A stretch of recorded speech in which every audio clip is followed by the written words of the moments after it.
اللہم صلی علی محمد وعلی آل محمد۔ السلام علیکم ورحمۃ اللہ۔ یہ درود شریف کی بابت چوتھی ریکارڈنگ۔ کوشش کی جاتی ہے کہ 19-20 منٹ کی ایک ریکارڈنگ ہو جائے تاکہ ایزیلی آگے جا سکے۔ درود شریف اللہ تعالیٰ نے اس کو نماز کا حصہ بنا دی۔ اس کی وجہ یہ ہے کہ اور پھر نماز کا فرض کر دی۔ نماز مومن کی معراج ہے، اور جب آپ نماز پڑھیں گے تو پتہ لگے گا اس میں دو چیزیں ایسی ہیں جو آپ کو ضرور وہی رکھنی پڑتی ہیں، ایک سورۃ فاتحہ اور ایک درود ابراہیم۔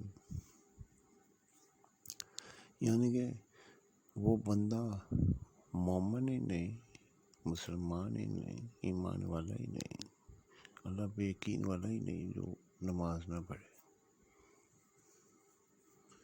اور نماز ہی نہیں جس میں درود نہ ہو،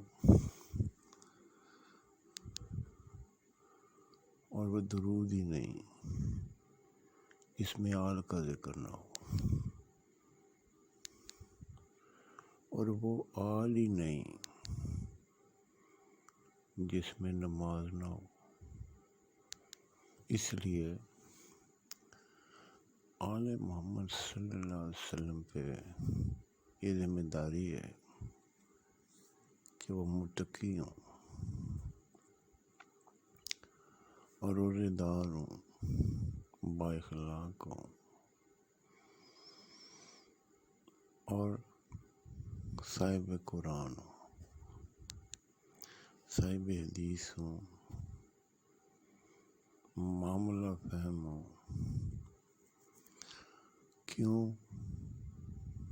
کیونکہ انسان کی ترقی کا دار و مدار اس وقت درود شریف پہ۔ دنیا میں جو بھی پازیٹیوٹی ہوگی، جو بھی مثبت کام ہوگا، وہ درود شریف کی وجہ سے ہوگا۔ مثبت کام کیا ہے؟ مثبت کام ہے بدعمالیاں ختم ہوں، اللہ پہ یقین ہو، اور سارے بہامل ہوں اور اللہ سے ڈرنے والے ہوں۔ یہ کس صورت میں ہوگا؟ کہ جب آپ دین پہ چلنے والے ہوں، اور دین کی صورت میں ہوگا کہ سب کا دین پہ یقین ہو۔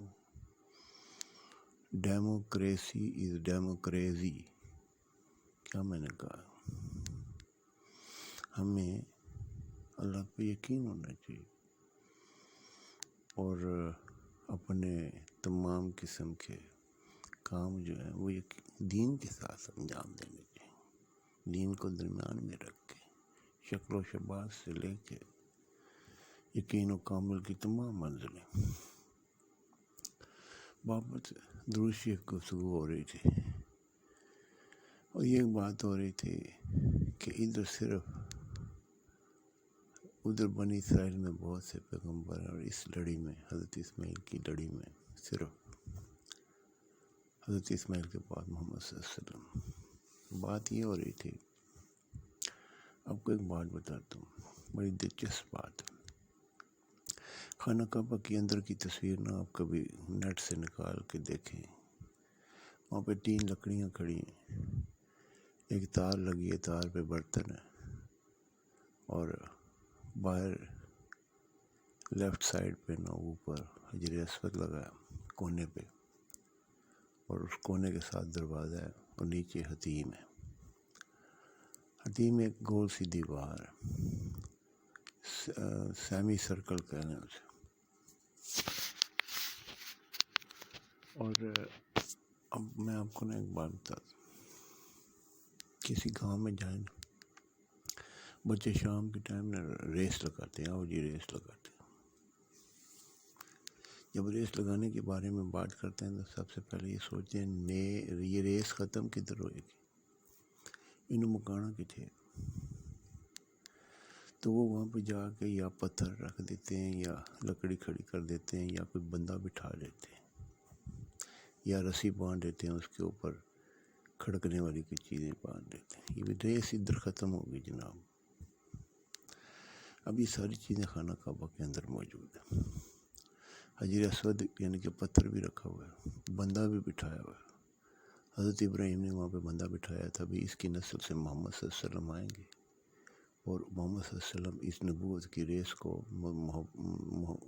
نبوت کی دوڑ کو ختم کریں گے. یہاں پہ نبوت نے ختم ہو جانا. یہ مکہ ہے. یہ آپ اس بات کو سمجھیں. اور واقعی یہ بات ہے کہ مکے میں نبوت ختم ہو گئی. اس کے بعد کسی قسم کی کوئی نبوت نہیں. کیوں؟ پتھر بھی وہیں سے ملا ہے, بندہ بھی وہیں پہ نبی نے بٹھایا تھا, اور جھالر بھی ہے وہاں پہ لٹکی ہوئی, اور لکڑیاں بھی کھڑی, 3 لکڑیاں. تو یہاں پہ نبوت کی جو ہے نا اختتام ہو جائے. نبی اس کے بعد نہیں. خبریں ساری کلام پاک میں دے دی گئی. تو اس وقت یہ سارا دارمدار کس چیز پہ ہے؟ ہماری دعا پہ. اللہم صلی علی محمد وعلی آل محمد. کام کس نے کرنا ہے؟ آل محمد نے کرنا ہے. کیا کام باقی ہے؟ کام یہ باقی ہے کہ بہت سے لوگ ابھی یہودی ہیں اور عیسائی ہیں اور بدھ ہیں اور ہندو ہیں اور نہ جانے کیا کیا ادیان پھیلے ہوئے ہیں. ان سب کو اسلام کے اندر لے کے آنا, یہ کام کرنا. یہ کام اتنا آسان تو نہیں ہے. اس کے لیے تو اللہ کی مدد درکار ہے. اللہ کی مدد کس کو ملے گی؟ جو مانگے گا. مانگنے کا طریقہ کیا ہے؟ کوئی بھی دعا ہو, کہتے ہیں جی اول و آخر درود شریف پڑھیں. یہ بات درست ہے. دیکھیں, آپ جب کوئی تحفہ کسی کو بھیجتے ہیں تو پیکنگ کر کے بھیجتے ہیں, ڈبے میں ڈال کے بھیج دیتے ہیں. وہ جو ڈبہ ہوتا ہے نا, وہ بندے کے ہاتھ میں جاتا ہے, اس کے اندر ہی سب تحفہ ہوتا ہے. ہماری جو دعاؤں کی پیکنگ ہے نا, یہ اگر ابراہیمی درود میں لپٹی ہوئی ہو نا, کیونکہ اللہ تعالیٰ نے فرمایا کہ درود کو میں قبول کرتا ہوں, تو اللہ یہ تو نہیں کرے گا درود قبول کر لے گا, اندر کی دعا کو نہیں کرے گا. ایسا نہیں کرے گا. وہ پورا پیکٹ لے لے گا. کیا اس درود کی برکت سے آپ کی دعائیں بھی مقبول ہو جائیں گی. ہم درود کو چھوٹی چیز سمجھتے ہیں. ساری کائنات اس وقت ڈیپینڈ درود پہ کر رہی, کیونکہ نہ نبی ہے. اس وقت روحانی طور پہ انسانوں میں والی وارث کوئی نہیں آل رسول کے علاوہ. روحانی ترقی, انسانی روحانی ترقی کا والی وارث, ذمہ دار, رسپانسبل, ہو آر دے, وہ کون ہے؟ اس وقت ساری کی ساری انسانیت آل رسول کی طرف دیکھ رہی ہے. کیوں؟ اللہ کی طاقت ان کے پاس ہے. اللہ نے جو طاقت دی ہے وہ ان کے پاس ہے. کب دی ہے؟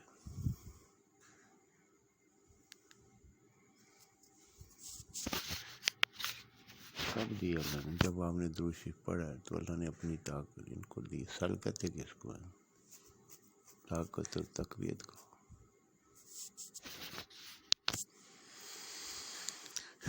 سل کرتی کیا ہے؟ سل ایک بہترین بات کرنے میں مدد دیتی ہے. رسول کریم صلی اللہ علیہ وسلم کے پاس ساری زندگی سل رہی ہے, حرارت رہی ہے, تقویت رہی ہے. لوگ ان کو دیکھ کے گرویدہ ہو جاتے تھے, ان کی باتوں کے رمز کو سن کے مسلمان ہو جاتے تھے, ان کے کلمات میں دلچسپی لیتے تھے, ان کے وضو کے پانی کو گرنے نہیں دیتے تھے, ان کا ساتھ دیتے تھے. صحابہ کتنے ان کے ساتھ تھے, ان کی ہاں میں ہاں, ان کی نا میں نا. یہ صحابہ کے دل میں یہ چیزیں کہاں سے پیدا ہوئی؟ اللہ نے پیدا کی. کس طاقت سے؟ سل کی طاقت. یہ اللہ کی طاقت ہے, اللہ کی دی ہوئی طاقت ہے. یہ بندے کو نیکی کی طرف لے کے جاتی ہے. ایسی نیکی جو کوئی نہ کر سکے. لیکن درود شریف تھی تو کربلا میں کھڑے ہو گئے. درود شریف کی طاقت تھی نا. درود شریف نہ ہوتا تو کون کھڑا ہو سکتا ہے؟ خون کے اندر محمد صلی اللہ علیہ وسلم کا خون تھا، اور جو روح کے اندر طاقت تھی وہ درود شریف کی طاقت تھی. کوئی کھڑا ہو سکتا ہے ایسی جگہ پہ؟ نہیں کھڑا ہو سکتا جہاں پہ وہ کھڑے ہو گئے. اکیلے نہیں. یہ بڑی گہری بات ہے. تو درود ابراہیمی جو ہے وہ کہتے ہیں جی بڑا درود، اور واقعی ہے بڑا درود، کیونکہ درود جو ہے نا نماز میں آ گیا. جو چیز نماز میں آ جائے نا وہ عروج پہ چلی جاتی ہے. اس کی کیا وجہ؟ کیونکہ نماز مومن کی معراج ہے. معراج کا مطلب ہے عروج ہے، بہت بلند ہے. اور آپ کو میں نے بتایا کہ یہ اس کے اوپر ساری دنیا اس وقت ڈپینڈ کر رہی ہے اپنی روحانیت حاصل کرنے کے لیے. دیکھیں بات ہے، میں اکثر کہا کرتا ہوں مقام محمد اور مقام محمود میں آل کی نیک اعمالیوں کا فرق ہے. محمد صلی اللہ علیہ وسلم کی جو آل ہے وہ جب نیک عمل کر کے اپنی مثال بن کے دوسروں کو اپنے قریب کر کے دین کی طرف داخل کریں گے تو وہ مقام محمود حاصل کرنے کا ایک راستہ ہے. رسپانسبلٹی بڑھ گئی. لیکن سادات کیا کر رہے ہیں؟ وہ دنیا میں لگے. اکثریت کی بات کر رہا ہوں، خواص کی بات نہیں کر رہا. اکثریت کی بات کیا ہے؟ دنیا میں مال، دولت، روپیہ، پیسہ، گاڑی، اور علم. سوئی کے نکے میں سے اونٹ گزر سکتا ہے، خدا کی خدائی میں مالدار داخل نہیں ہو سکتا.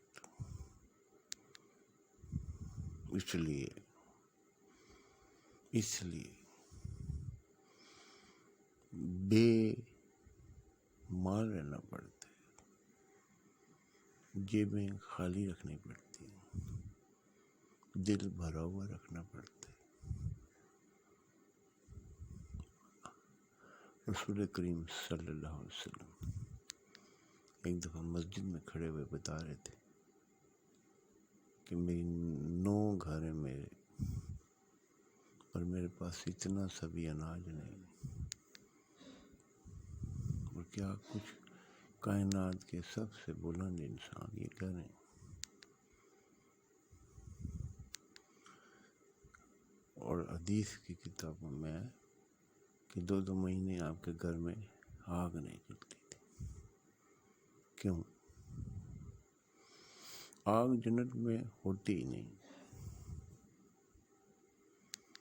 یہاں سے ایک معاملہ نکلتا ہے. معاملہ یہ ہے کہ لوگ کہتے ہیں کہ گندم آدم نے کھایا تھا، گندم کا دانہ کھایا تھا تو اسے یہ سزا پہ زمین پہ اتارا گیا. گندم جنت میں کر کیا رہی تھی؟ گندم کو پیسا جاتا ہے، کاٹا جاتا ہے، دانہ نکال کے گونڈ کے تو تندور میں روٹی پکائی جاتی. اتنے پاپڑ بیلنے تو دوزخ. ٹھیک ہے نا؟ یہ تو کام دوست کا آنکھ کے قریب جانا. جنت میں تو جس چیز کی خواہش وہ پھل جو ہے اللہ تعالیٰ نے جنت کی جو نشانی بتائی ہے وہ پھل ہیں، لٹکے ہوئے، نہریں ہیں. یہ اتنی کاماں پہ آ گئے. تو وہ پھر درخت کس چیز کا تھا جس سے منع پر؟ وہ تین کا درخت تھا. تین انجیر کو کہتے ہیں جس میں بہت سے بیج ہوتے ہیں. اللہ نے بہت سے ہونے سے منع فرمایا، فیملی ٹری سے منع فرمایا، 3 ہونے سے منع فرمایا. تم 2 ہی رہو، مباشرت نہیں کرنی. 3 ایک معلوم ہے 3 کسے کہتے ہیں؟ تو ایسے ہو نا تو یہ وہ مٹی جو کھنکتی ہے، ایک دوسرے کی مٹی سے منع فرمایا تھا. عورت مرد کی مٹی کے پاس نہ جائے، مرد عورت کی مٹی کے پاس نہ جائے، ورنہ اس کے 3 ہونے کا خدشہ ہے۔ اب اللہ نے منع کیا فرمایا تھا کہ تم نے زیادہ نہیں ہونا۔ اب ہماری اس گلوب پہ آئے، زمین پہ آئے، یہ تیسرا سیارہ ہے سورج سے۔ اس 3 نمبر کے سیارے پہ آ کے ہوا کہ ہم بے قدر ہو گئے۔ بے قدر کیسے ہو گئے؟ لاشیں ڈھیروں پہ پڑی، گند کے ڈھیروں۔ اللہ نے اپنے ہاتھ سے جس انسان کو بنایا تھا وہ گند کے ڈھیروں پہ مردہ پڑا۔ تو اللہ نے منع صحیح کیا تھا، غلط کیا تھا؟ صحیح کیا تھا۔ کیوں؟ تم 2 ہی رہو، زیادہ ہو جاؤ گے تو بے قدر ہو جاؤ گے، تمہاری قدر کوئی نہیں رہنی۔ وہی بات ہوئی کہ ہم بے قدر ہو گئے، کسی بندے کی کوئی ویلیو ہی نہیں رہے گی، انسان کی نظر میں کوئی ویلیو۔ توپوں سے مارا جا رہا ہے، جہازوں پہ سے بم گرائے جا رہے ہیں، شاپنگ بیگ اڑ رہے ہیں، گند کے ڈھیر پڑے ہیں، فساد ہی فساد ہے، آبی دوست پتہ نہیں کیا کیا، اسلحہ کے اوپر لڑائیاں ہو رہی ہیں، میڈیا کے اوپر سیاست ہو رہی ہے، جھگڑے ہو رہے ہیں، فلاں ہو رہے ہیں، فلاں۔ یہ کیا چکر ہے؟ ہم نے اللہ کا حکم کوئی نہیں مانا۔ یاد رکھیں کہ جنت جو ہے وہ آدم کی میراث ہے۔ آدم نے کوئی نیک عمل نہیں کیا تھا، اللہ نے سیدھا اسے جنت میں ڈال دیا، بنایا ہی جنت کے لیے تھا۔ اچھا، اگر کوئی نیک عمل نہیں کیا تھا تو وہ مسجود ملائک کیسے ہو گیا؟ اللہ تعالیٰ نے اپنے ہاتھوں سے آدم کو بنا کے اپنی روح پھونکی اور علم الاسماء دے کے کہا ملائکہ کو کہ سجدہ کرو۔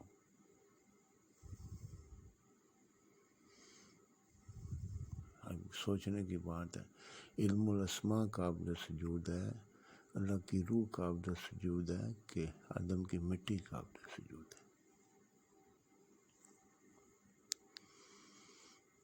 جو علم رکھنے والے لوگ ہیں نا، وہ کہتے ہیں اللہ کا حکم قابل سجود ہے۔ اللہ نے کہہ دیا تو کرنا۔ تو یہ جو آدم بات نکل آئی بیچ میں سے کہ 3 لا تقرب حاضر، اس درخت کے قریب نہ جانا۔ اور گندم کے تو پتوں سے جسم نہیں چھپتا نا، انجیر کے پتوں سے چھپ جاتا ہے۔ انجیر کو انگریزی میں کہتے ہیں FIG، فگر کو بھی کہتے ہیں، فگر 3 کا عدد ہے۔ اس 3 کے درخت کے قریب نہ جانا۔ کسی حاجی سے پوچھے نا آپ جا کے، تو تسی حج کر کے آئے اتنے کنے شیطانوں نے بٹے مارے جی؟ کہیں بٹے نہیں مارے، کنکر مارے 3 شیطان سن۔ انہوں نے پوچھی شیطان ایک ہے، تسی 3 نو کیوں مار کے آئے ہو؟